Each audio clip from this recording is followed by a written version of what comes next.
The market doesn't know what keeps you up at night. It doesn't know when you want to retire, and it doesn't know how old you are. The simple truth is, the market doesn't care. But if you care, you've tuned into the right place. You're listening to Investor Resources, bringing clarity to the confusing world of finance. Here are your hosts of Investor Resources, Don Creech and Perry Sykes. This morning I want to talk about a really widely tracked economic metric, and that is consumer spending. Consumer spending still accounts for just about 70% of our GDP, our gross domestic product, and it's changing. It's changing quite rapidly from where it was before COVID. Let's start with just a little story to illustrate how those habits are changing. For a woman named Ariel, we'll call her. She didn't used to travel much before the pandemic, and now all of a sudden she cannot stop. She's a 28-year-old writer. She lives in Dallas, and she leaves every chance she gets. She goes to see Beyonce in Atlanta. She goes to see Usher in Chicago. She goes for girls' trips to Jamaica and Mexico. And when whatever her favorite artist is of her group announces a new tour date, she starts rallying her friends, snapping up tickets, flights, hotels for their next big hurrah. She says that, quote, "My mindset has completely changed after COVID. When I see something I want to do, I make it happen." She added that many of her financial priorities have required some changes for that, of course. She said, for a while, I was going to dinner all the time.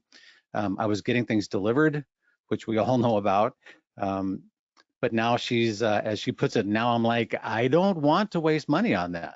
I want to travel. I want to go to shows.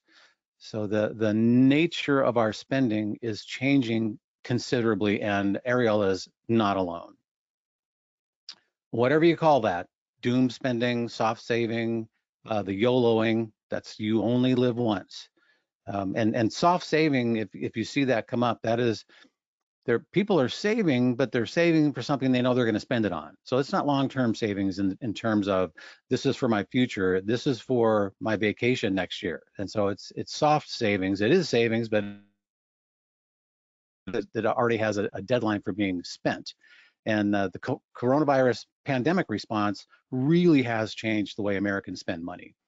We're saving less, we're vacationing more, we're splurging on concerts and sporting events, and booking really lavish travel trips years in advance. Spending on international travel and live entertainment were up roughly 30% last year. That's 5 times the rate of the overall spending growth.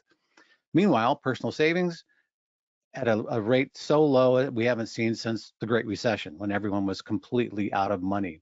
So it really is altering, our spending pattern is changing a bunch. And that's continued right into 2024. 2023 was a huge spending year, and so far this year, consumers spent over $145 billion more in February than they did in January. Much of that on services, fueling the biggest monthly increase in more than a year. That's from the Bureau of Economic Analysis. And meanwhile, the personal savings rate fell to 3.6% from 4.1 in the previous month. So it's documented. We're spending considerably more and we're saving less.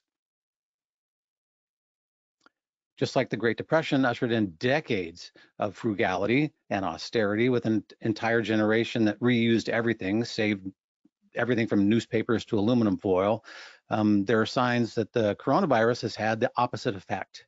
It's nudging Americans towards spending more, especially on experiences. People aren't buying stuff, they're buying experiences right now, which is, again, that's a significant shift. When you live through a crisis, it gets ingrained in your brain. That's from a professor at the University of California at Berkeley.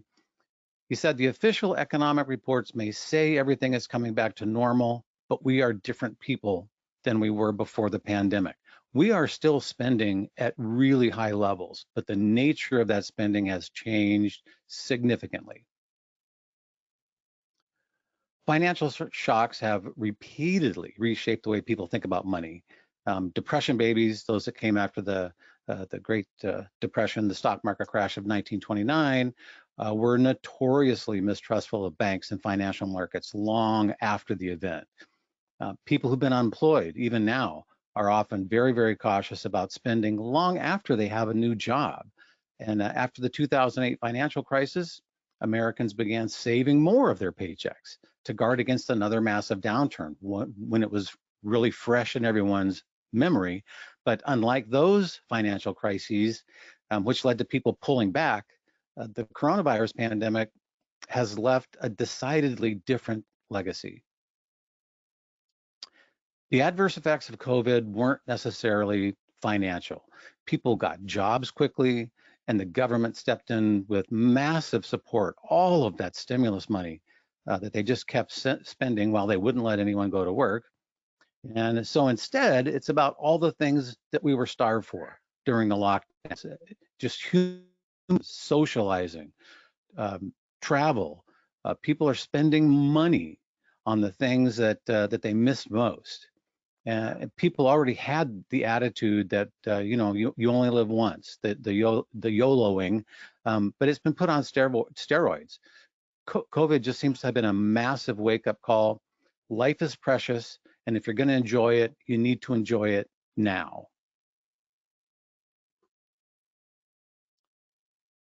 It helps that many Americans still have more money in the bank than they did before the pandemic.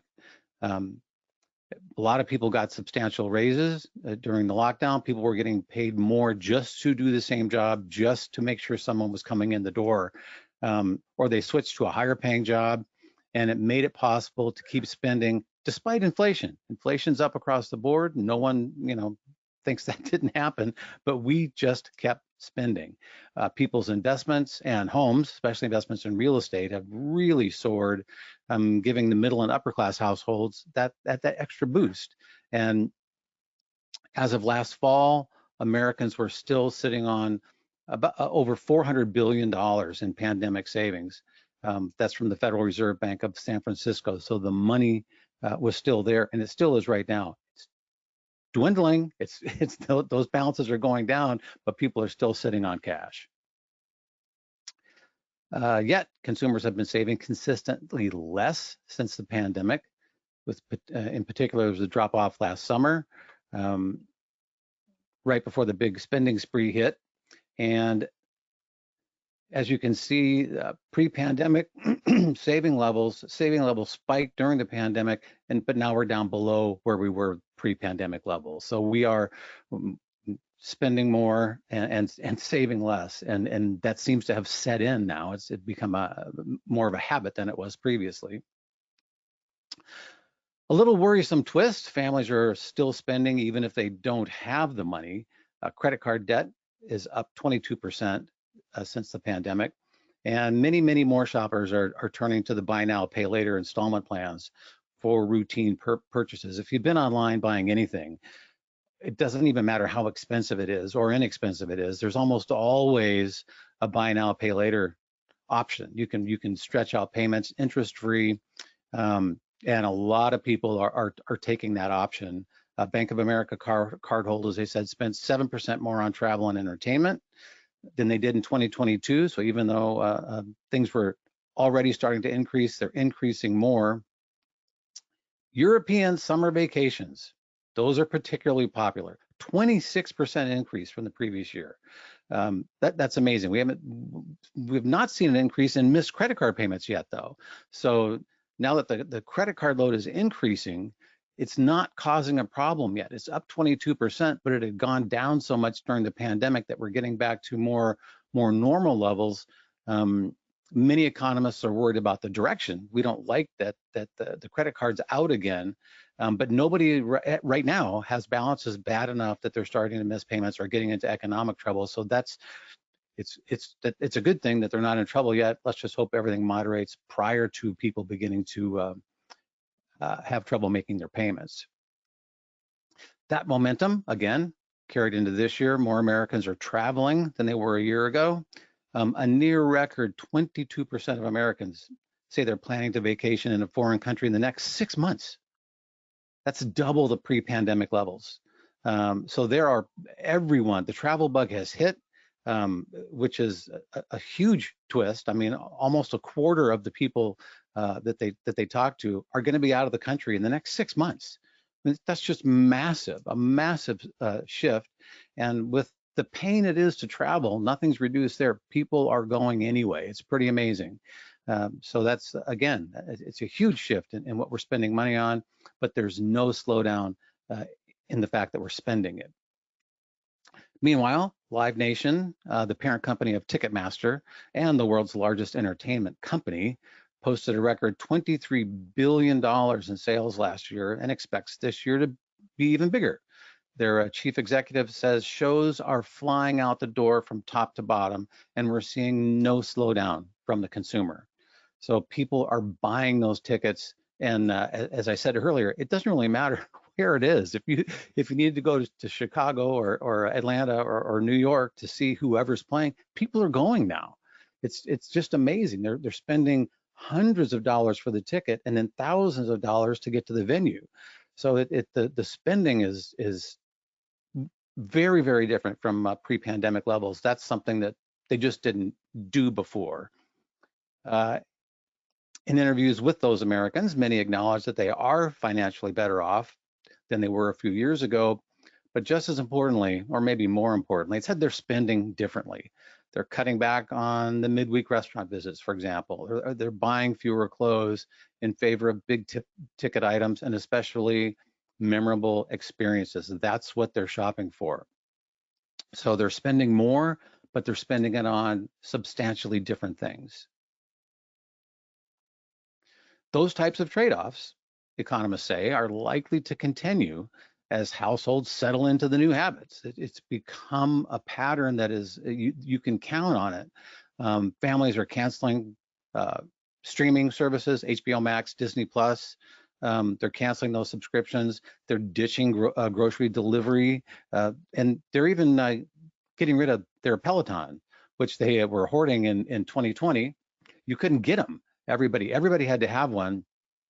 This picture made me laugh because part of owning a Peloton through the pandemic, they said that like 90% of Pelotons were put near a window to make sure everyone else could see you had a Peloton. So even if you weren't riding it, other people needed to see it. So that was hoarding in every sense of the word. And now they're giving them away. It is okay, that was fun.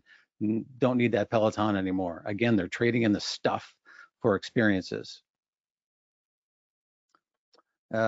Although economists expect a bit of a drop off in spending this year, some are already revising their forecast.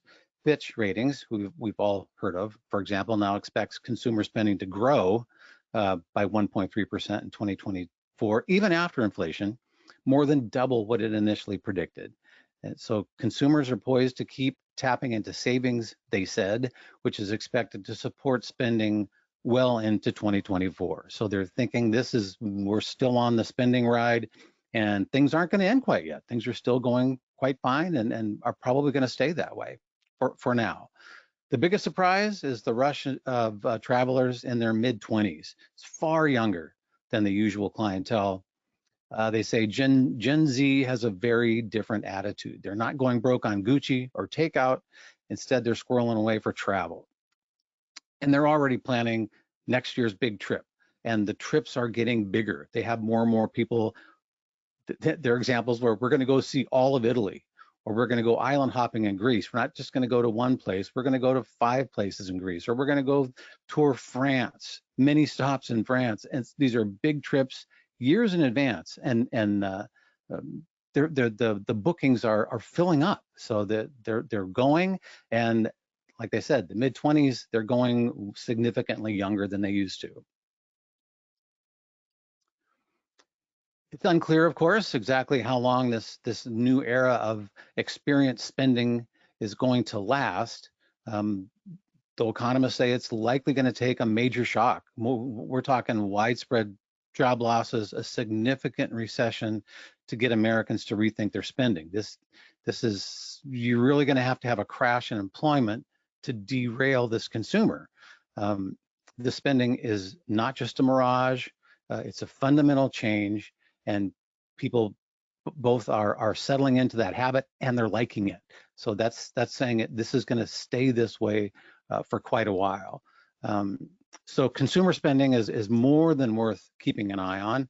As long as spending stays strong, the economy is going to stay strong.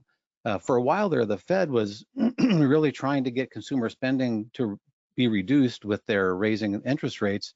They used to talk about that. Consumer spending is too high for us to lower rates. They stopped talking about that now. They don't talk about consumer spending. I think they gave up being able to affect that in any meaningful way. So now they're looking at other things, and they let consumer spending go, and that bodes well, quite frankly, for equity markets. For the time being, this level of spending is not likely to go on forever, and when it begins to trend down, that will also carry over to the equity markets. They're so tied, consumer spending, to the overall economy, to GDP. There's going to be an effect when it happens, but there's not really a sign of that yet. So we're gonna you should be willing to, ride this spending wave as long as it lasts.